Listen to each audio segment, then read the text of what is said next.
Selamat malam. Jadi, perkenalkan dulu saya adalah Tiara, mahasiswa psikologi dari Universitas Gadjah Makassar. Saya angkatan 2024. Jadi mungkin bisa perkenalkan namanya. Selamat malam, jadi nama saya Fitania, saya juga seorang mahasiswa.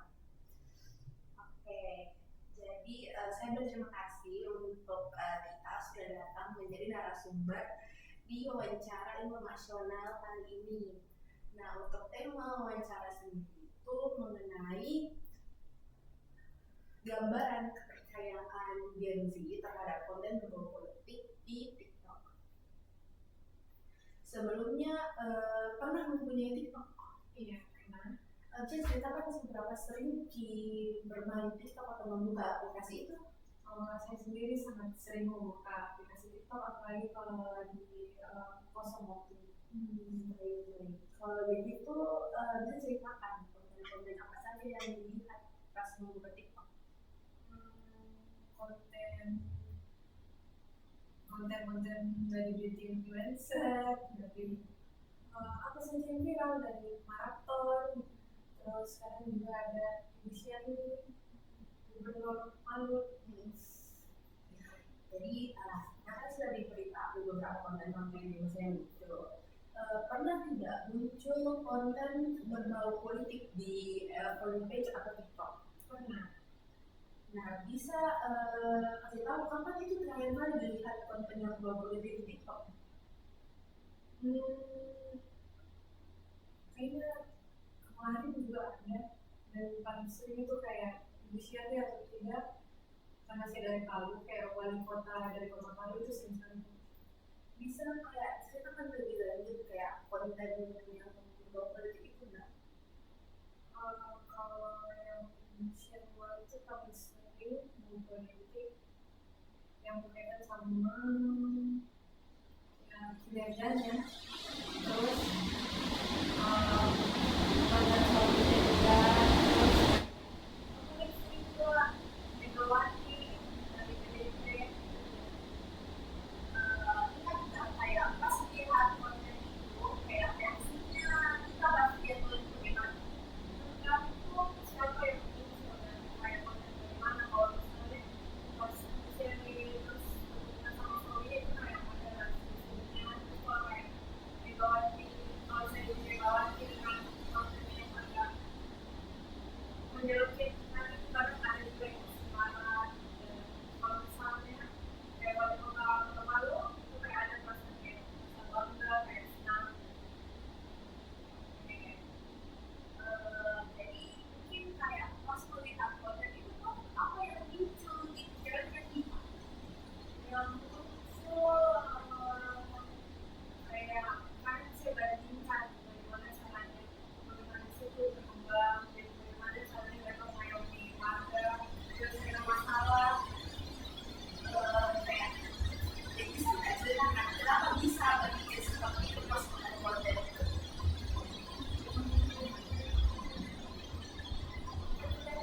Kayak bagaimana bisa berpikir seperti itu setelah melihat konten itu?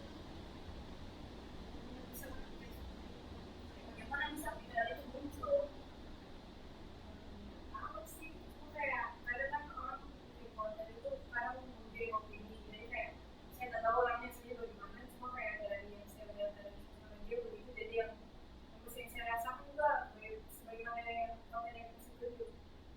Nah itu kan di konten politik itu dia berisi opini-opini dari orang lain kan. Jadi kayak bagaimana kita menilai apakah informasi dalam konten itu terdapat dipercaya atau tidak? Sebenarnya tetap tidak sepenuhnya bisa dipercaya, karena kan sosial media dan orang yang buat itu belum tentu dia juga paham tentang politik itu sendiri, apalagi cuma dari kayak video 15 detik saja, video politik saja, itu sebenarnya kurang bisa dikatakan informasi. Bagaimana kayak kita bisa tahu kalau misalnya berita ini kan atau tidak menurut pengalamannya kita? Pada pengalaman itu biasanya valid kalau sih sudah lihat informasinya itu dari beberapa sumber, kayak sumber A, B, C itu katakan hal yang sama, terus kayak misalnya disitu dilihat dari videonya secara keseluruhan itu sebenarnya bagaimana kondisinya, seperti itu. Ingat nggak pertama kali melihat konten yang kelihatan valid, setelah ditelusuri ternyata itu tidak valid.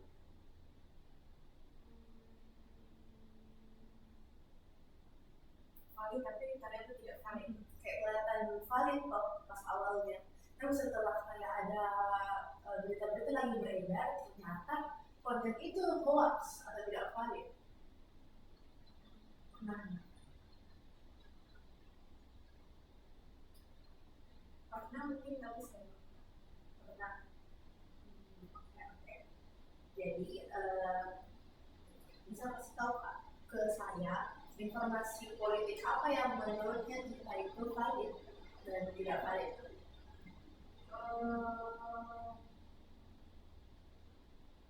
yang valid itu mungkin kayak misalnya itu dia sering sekali, kalau saya lihat dia sering sekali kayak kita nih turun ke lapangan gitu, dia kayak sering sekali berinteraksi sama warga, itu kayak informasinya banyak sekali. Terus yang kayak kalau tidak valid itu mungkin saya pernah lihat videonya yang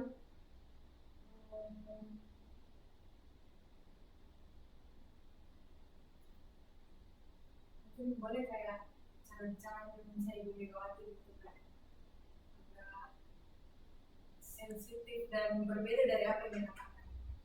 Dan tadi kan kita sudah bahas informasi politik di TikTok, dan berkali-kali itu kita bilang kalau misalnya lebih suka tuh kalau yang muncul itu politiknya mengenai Ibu Shirley. Ya. Kenapa kita ceritakan kayak kenapa bisa Ibu Shirley ini kayak berbekas sekali di kita sebagai informasi politik yang valid dan bagus. Ya, dia berbekas sekali karena menurutku dari insiden yang dia hadapi itu, dari situ kayak dia masih bisa bangkit, dan sejauh ini apa yang dia katakan itu masih sejalan dengan apa yang dia buat. Jadi kayak keren, menurutku keren, apalagi kayak perempuan dan dia bisa kehilangan suaminya gitu, tapi dia masih bisa kuat dan keren juga. Ingat nggak kayak salah satu kontennya Ibu Shirley yang kayak paling awkward banget ya? Yang paling awkward banget itu pas dia turun ke lapangan, terus dia cek rumah warganya, terus ada satu rumah warga yang tidak sesuai begitu dengan RAB yang sudah disiapkan harusnya, dan itu dia tegur secara langsung. Oke. Bisa ceritakan pengalamannya kita mengenai bagaimana konten politik di TikTok itu memengaruhi cara Anda berpikir tentang suatu isu. Kayak konten politik ini pun sebenarnya tapi mengubah pola pikirnya kita mengenai suatu isu sekali.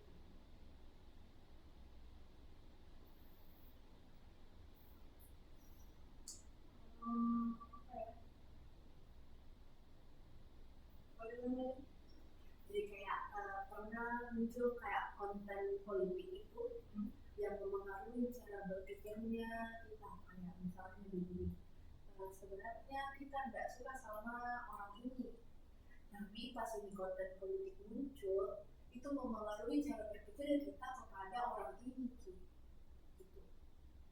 Kayaknya sejauh ini nggak pernah sih, karena kayak apa yang muncul di saya, dan kayak saya rasa saya kurang suka sama konten ini, saya suka sama ini, itu kayak tidak pernah berubah sih. Jadi kan itu tidak pernah berubah. Bisa ceritakan kenapa konten politik ini tidak berpengaruh sekali ke cara berpikir kita? Karena kayak kalau misalnya ada satu konten yang saya lihat dan itu kayak ada bersifat memprovokasi, itu saya nggak langsung percaya saja. Jadi apa yang kita rasakan kalau misalnya kan kita merasa tidak terpengaruh dengan konten politik itu. Kalau misalnya lihat orang sekitarnya kita itu terpengaruh, apa yang kita rasakan? Reaksinya bagaimana? Reaksinya sebenarnya biasa saja juga, karena mungkin mereka terpengaruh karena ada beberapa faktor juga yang mempengaruhi. Terus kayak mungkin mereka terpengaruh karena punya pengalaman subjektifnya juga, ada kepercayaannya sendiri juga, jadi kayak masih Pernah nggak tapi ini terjadi di luar kita? pernah. Bisa ceritakan secara ringkas dan panjang tentang orang lain, tentang pengalaman itu. Saya pernah lihat ada satu berita politik, terus kayak orang-orang itu punya pendapat yang kurang setuju gitu, tapi kayak sudah nggak apa-apa gitu, karena mereka juga pasti punya data untuk mendukung agenda mereka. Jadi Menurutnya kita orang-orang yang membuat konten politik itu sebenarnya kayak hidupnya apa dan mereka kayak menyebar-nyebarkan konten politik tapi tanpa tahu valid atau tidak valid. Sebenarnya mereka mengapa? bisa saja karena memang ada, sebenarnya pasti semua perilaku pasti ada tujuannya. Mungkin ada yang kemudian memprovokasi, ada yang memang tidak suka, jadi orang lain juga yang tidak suka, ada yang beradu domba yang kayak gitu. Pernah ingat nggak salah satu konten politik yang mengadu domba masyarakat, tapi ini kontennya ini bisa membludak besar. Jadi dia mengadu domba, dia tuh mengadu domba dalam skala besar kepada masyarakat. Pernah ingat nggak konten politik seperti itu? Menurut saya itu kayak MBG itu menurutku sangat sensitif dampaknya, apalagi informasi yang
platform tentang politik nih, jadi bagaimana bisa kita percaya kalau misalnya ini benar?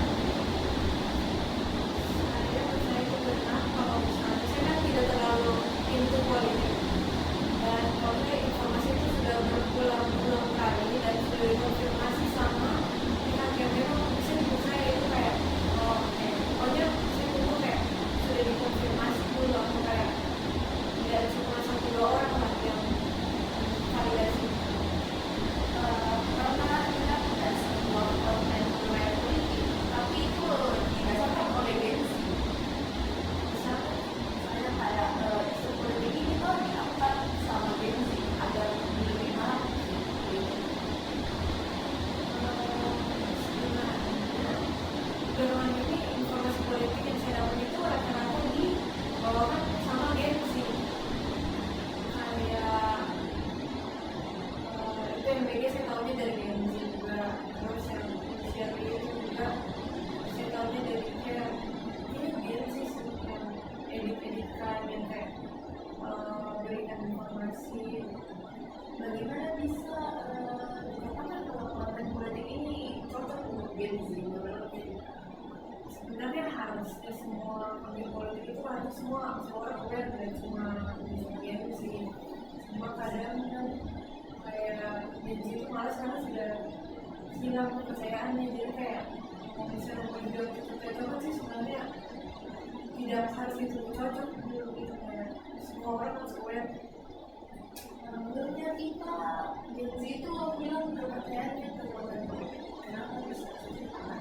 Karena dari pengalaman sebelumnya itu yang kayak kelihatannya kayak mengayomi sekali lakukan ada korupsi yang kayak terlihat sangat bisa diandalkan, tapi ternyata justru tujuannya itu dia punya tujuannya sendiri bukan untuk masyarakat. Jadi kayak dari pengalaman sebelumnya itu nanti sangat memuaskan sih menurut. Saya ceritakan lebih lanjut tentang konten politik itu seperti apa yang sampai bisa membuat itu tidak percaya.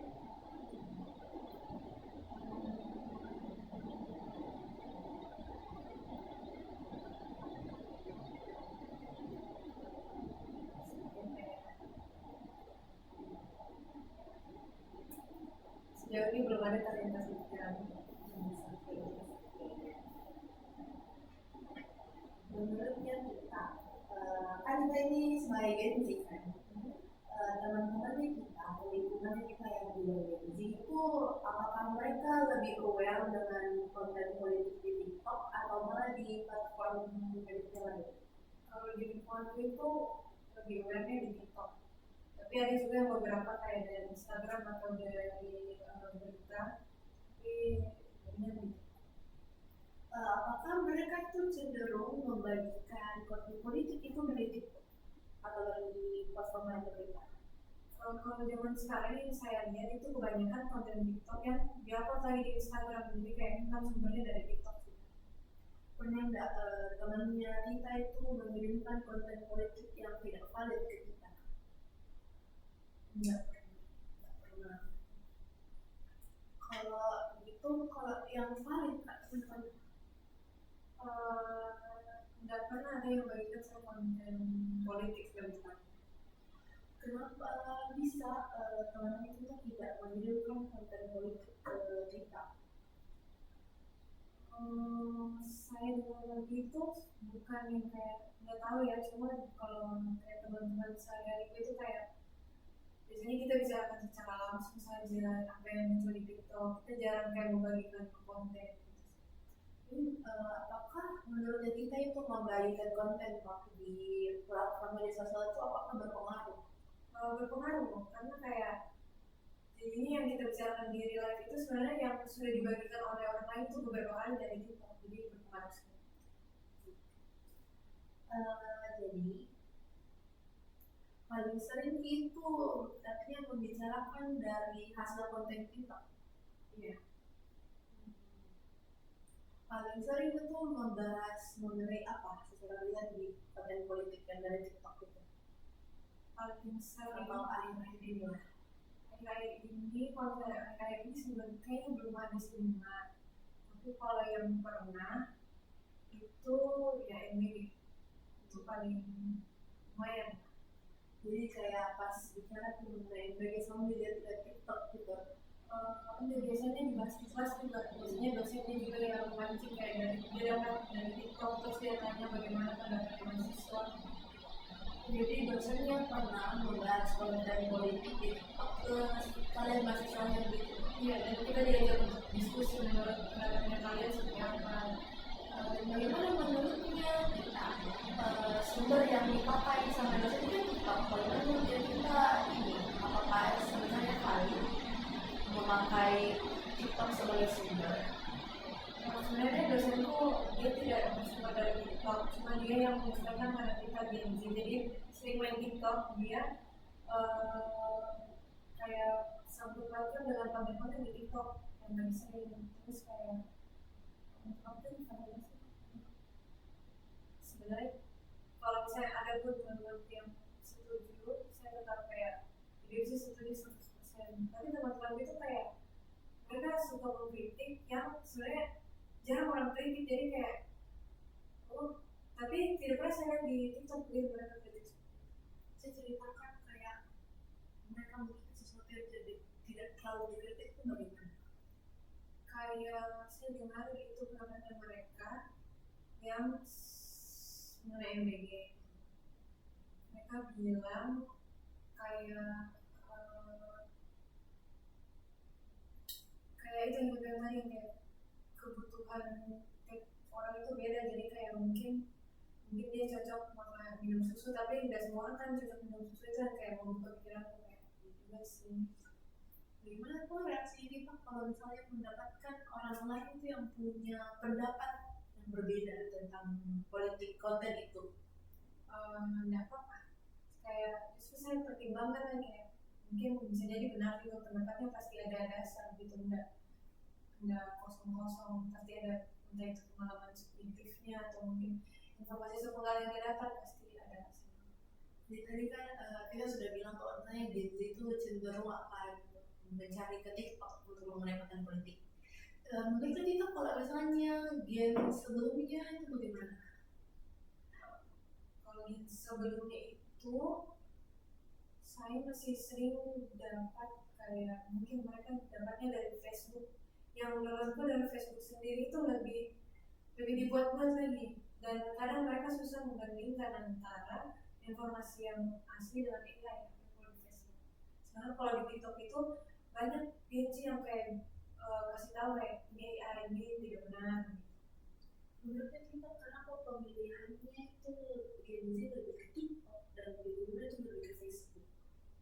Karena menurutku TikTok ini kan aplikasi yang bisa dibilang tergolong baru dibandingkan aplikasi-aplikasi yang lain, dan menurutku fiturnya itu lebih informatif, berbeda sama kayak Instagram dan Facebook. Kalau kayak mencari informasi di Instagram atau Facebook itu kayak harus kayak cari akun-akun yang memang bisa dipercaya, sedangkan kalau misalnya di TikTok itu kayak langsung apa yang mau dicari gitu, biasanya yang paling atas itu informasi yang paling banyak orang akses. Kenapa kebanyakan mereka dari kita bilang kalau ada konten-konten di Facebook itu bisa kebanyakan tidak valid atau tidak dapat dipercaya?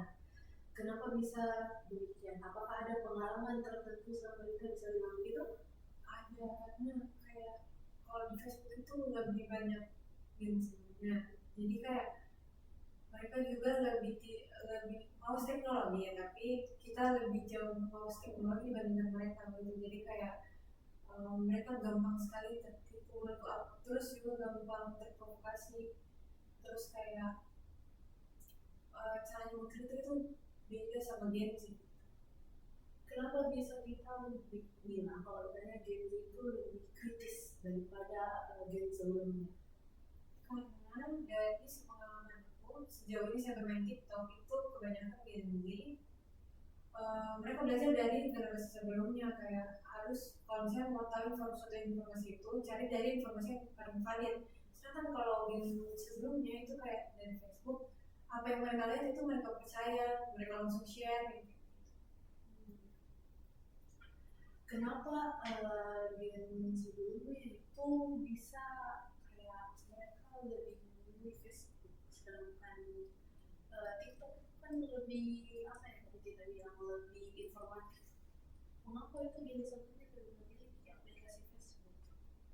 Karena mungkin karena kebiasaan juga sih, kebiasaan dan kayak fitur-fitur yang lebih familiar lah untuk mereka dibandingkan dengan TikTok. Kita pernah nggak kayak membandingkan sebuah berita dari aplikasi lain dengan TikTok? Kalau TikTok dan Instagram pernah, kalau Facebook dan TikTok juga pernah sih. Itu cenderung beritanya lebih benar itu di aplikasi mana? Sebenarnya bukan dari aplikasinya, tergantung informasinya itu sumbernya dari mana. Facebook juga bisa valid asal sumbernya. Oke, baik. Terus pernah nggak sebuah konten ini dipercaya oleh banyak orang, tetapi sebenarnya itu tidak valid. Dan kita di sini berusaha kayak berpikir kita sebenarnya ini tidak valid, tapi kayak orang-orang mempercayai konten politik ini dan konten politik ini menyebar luas di TikTok.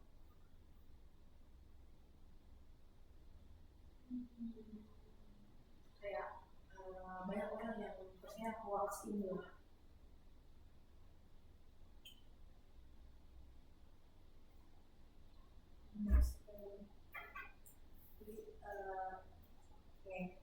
Kalau begitu kayak di TikTok ini kan banyak konten politik yang beredar.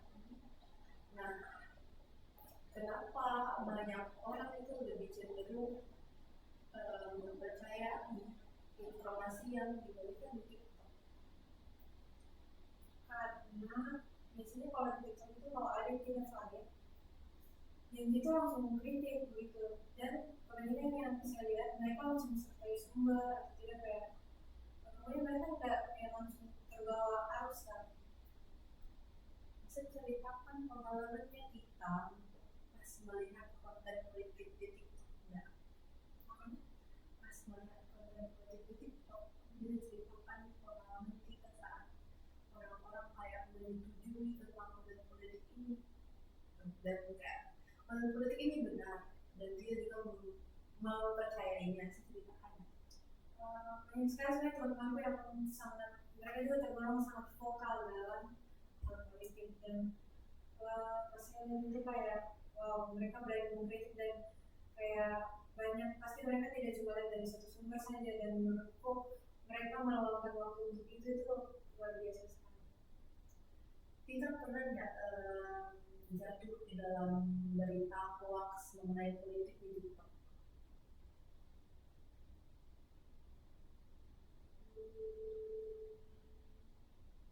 Sejauh ini sih saya nggak tahu tapi saya rasanya benar. Kenapa TikTok ini menjadi lebih dulu daripada aplikasi lain?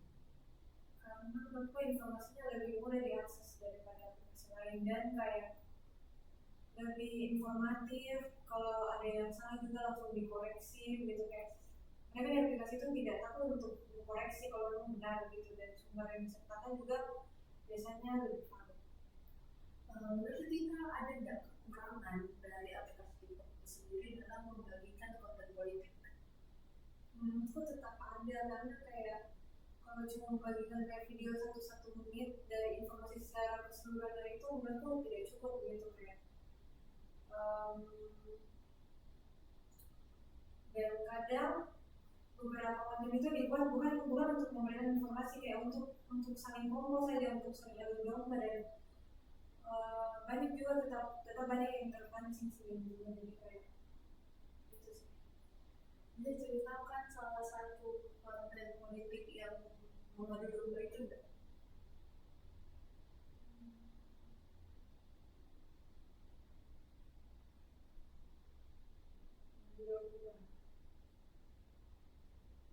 Sebenarnya itu umum sekali sih terjadi kayak misalnya di beberapa Indonesia itu kayak ada yang mencoba untuk mengadu domba mengatakan kalau Indonesia itu mau mengambil keuntungan lah tapi kayak dia konfirmasi lagi kayak dia kali ini tuh bukan untuk mengambil keuntungan pribadi karena memang dia diberikan kepercayaan dan ada job desk-nya lah. Dan sejauh ini apa yang dikatakan dan dia lakukan itu masih, menurutku masih sejalan. Menurut kita pembagian konten politik di TikTok itu merupakan cara yang efektif atau tidak? Menurutku lumayan efektif karena kayak kita bilang kayak lebih mudah diakses, terus kayak lebih aware, jadi kayak informasinya lebih cepat menyebar. Menurutku kalau dibilang efektif bisa juga. Apakah itu lebih efektif dari cara tradisional untuk memberikan konten politik itu melalui koran atau kayak dibaca seperti itu? Kalau zaman sekarang pasti ya, karena kayak apalagi generasi sekarang kan generasi Z itu, saya rasa kalau baca koran, bahkan orang yang bagi koran pun sekarang saya sudah tidak pernah lihat, karena minat orang untuk membaca koran itu turun juga kan, dibandingkan dengan kita tinggal lihat buka HP, tinggal nonton video 1 menit itu biasanya sudah dijelaskan gitu. Jadi itu cenderung lebih memilih ke konten TikTok seperti itu. Pengalamanku ya. Ada enggak kayak teman kita atau di lingkungan kita yang masih mempertahankan pencarian berita politik itu secara tradisional dari kertas seperti itu? Di lingkunganku sih tidak pernah. Oke, jadi konten politik di TikTok itu kan menyebar secara luas ya. Ada enggak sebuah konten yang mereka sebarkan itu sangat-sangat bagus dan valid, tetapi malah orang bilang itu hoax dan tidak valid? Sebenarnya kalau kayak berita terkait MBG itu sebenarnya ada benarnya, tapi kadang ada yang melebih-lebihkan. Biasanya nggak tahu sih, itu kayak ada yang benar provokasi, tapi kayak ada juga benarnya, tapi tidak bisa juga sebetulnya bisa langsung dipercaya dan bisa dikatakan benar. Jadi menurut kita selama ber-TikTok dan melihat konten-konten politik ini, apakah in the end itu kita bakal mempercayai konten-konten TikTok itu, konten-konten politik yang muncul? Tetap tidak 100%, tapi kayak kalau misalnya sudah banyak sumber yang terpercaya yang memberikan informasi mungkin bisa, tapi tidak pernah 100%. Kalau begitu, apakah TikTok ini merupakan aplikasi yang pada masanya nanti akan menjadi aplikasi yang akan membahas tentang politik? Menurut kita apa enggak? Kalau dari sistem TikTok sekarang tidak mungkin pure 100%, karena tergantung preferensi tontonan orang. Tapi kalau di masa depan, kalau menjadi aplikasi yang paling cepat untuk akses informasi bisa, tapi kayak kalau tontonannya itu sebenarnya tergantung preferensi, jadi jawabannya belum tentu bisa kita jelaskan kayak itu kan ada beberapa aplikasi media sosial yang membagikan konten politik, kayak bisa dijelaskan mungkin setelah aplikasi TikTok Gen Z itu akan mencari konten politik itu di mana saja? Bisa di Instagram, tapi kalau di Instagram kebanyakan konten kita yang diupload lagi. Bisa juga sebenarnya dari berita kayak dari Kompas, dari siaran terpercaya, bisa dari TV sebenarnya. Cuma memang kalau di TikTok itu informasinya jauh lebih berkembang. Apakah nanti kita akan merekomendasi aplikasi TikTok kepada generasi lain selain generasi Z untuk konten politik? Tidak bisa juga sih, tidak bisa kayak cuma TikTok, tetap harus dari berbagai sumber. Dan kalau misalnya memang kira-kira saya pakai TikTok untuk merekomendasikan orang lain, perlu dipastikan lagi sih sumber dari konten itu dari mana. Dan tadi kita sudah berbicara mengenai konten-konten politik. Kayak mungkin bisa kita ceritakan selain konten politik, kita tuh lebih suka melihat konten apa yang muncul di TikTok? Saya suka sekali sebenarnya sesuatu yang berbau apa ya, makeup, kayak rambut atau kayak konten yang lucu, yang random, tapi yang kayak random yang bukan yang kayak bikin saya merasa risih gitu. Menurutnya kita berapa lama Ki itu membuka aplikasi TikTok dalam sehari? Tergantung saya lagi sibuk atau enggak. Kalau lagi kosong, betul-betul kosong satu hari itu kayak bisa kayaknya kayak kalau yang saya lihat dari HP itu kayak 8 jam. Kalau mungkin dalam seminggu itu kira-kira seberapa sering Ki? Sering sekali sering. Jadi aplikasi yang sering digunakan di HP-nya kita apa? TikTok atau bagaimana? Kalau untuk komunikasi itu WhatsApp. Kalau kayak untuk mencari kayak mau lihat teman-teman lagi apa tanpa harus menanyakan, itu biasanya dari Instagram. Kalau TikTok itu kayak buat saya pure untuk tontonan. Kenapa menurut kita atau diri sendiri lebih enjoy Ki membuka TikTok? Karena kalau di TikTok itu apa yang mau kita nonton bisa kita langsung cari gitu, beda sama Instagram kayak. Dan kalau saya di TikTok itu ternyata kalau saya kayak kebanyakan teman-teman dekatku yang follow TikTok, jadi kayak saya juga lebih nyaman lihat kontennya mereka gitu kan. Kalau Instagram sekarang sudah jadi kayak media, kayak menurut saya media personal branding gitu kan. Jadi kayak saya lebih nyaman. Menurut kita di lingkungannya kita itu cenderung mempunyai aplikasi TikTok atau tidak? Iya, cenderung punya TikTok. Apakah ada yang tidak mempunyai TikTok? Ada. Bisa ceritakan kayak mungkin tidak tahu mengapa dia tidak mendownload TikTok atau bagaimana? Dari saya sudah pernah tanya dan dia sendiri bilang kalau dia tidak mau download TikTok karena menurutnya alay. Dia masih berpikir TikTok itu masih kayak 2018 yang buat video itu kayak pakai emot kucing. Sebenarnya sekarang sudah tidak sih, sudah kayak dia kan pengguna Instagram banget. Sebenarnya sekarang TikTok menurutku jauh lebih informatif dibanding Instagram. Dan kalau kita lagi ingin bicara sesuatu, teman-teman ini kadang ketinggalan informasi, dia nggak tahu itu apa. Jadi kayak menurutku sebenarnya TikTok itu informatif. Jadi kayak berdampak sekali TikTok kan. Menurut kita kayak apa perbedaan ini TikTok di masa lalu sama masa sekarang untuk konten politik sendiri? Kalau dulu sih nggak pernah lihat ada konten politik, jadi kayak orang video memang apa yang kayak diri sendiri. Kalau sekarang itu kayak banyak konten yang membahas orang lain, membahas politik, membahas siswa, banyak. Oke, jadi dari awal wawancara kita sampai sekarang, saya menyimpulkan kalau kita cenderung memakai aplikasi TikTok dan untuk mempercayai konten politik sendiri, itu lebih ke tidak 100% mempercayai konten politik sendiri, harus mencari sumber-sumber lain untuk membackup konten politik itu sendiri. Dan lingkungannya kita sendiri cenderung vokal mengenai konten politik.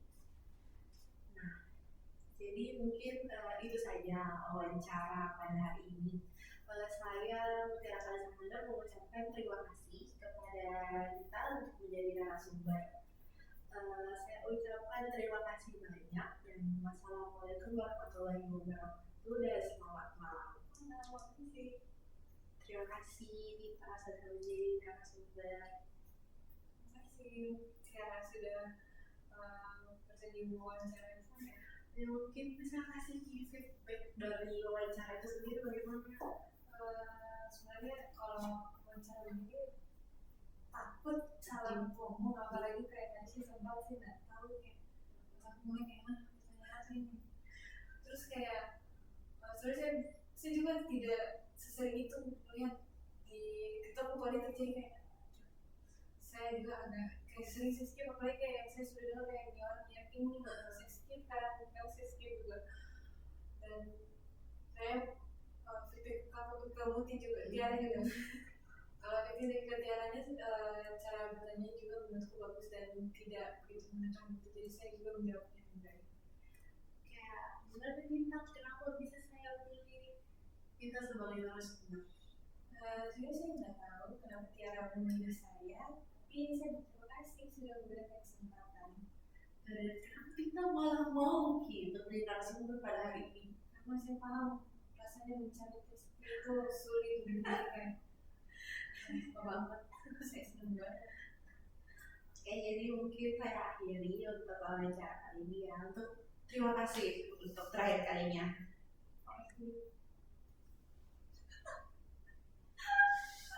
Oh, 7 menit, men. Udah terlalu lama udah dengar. 50 menit. Oh, 53 weh. Tapi dia memang dia salah satu yang menurutku dia kritis kampus, kritis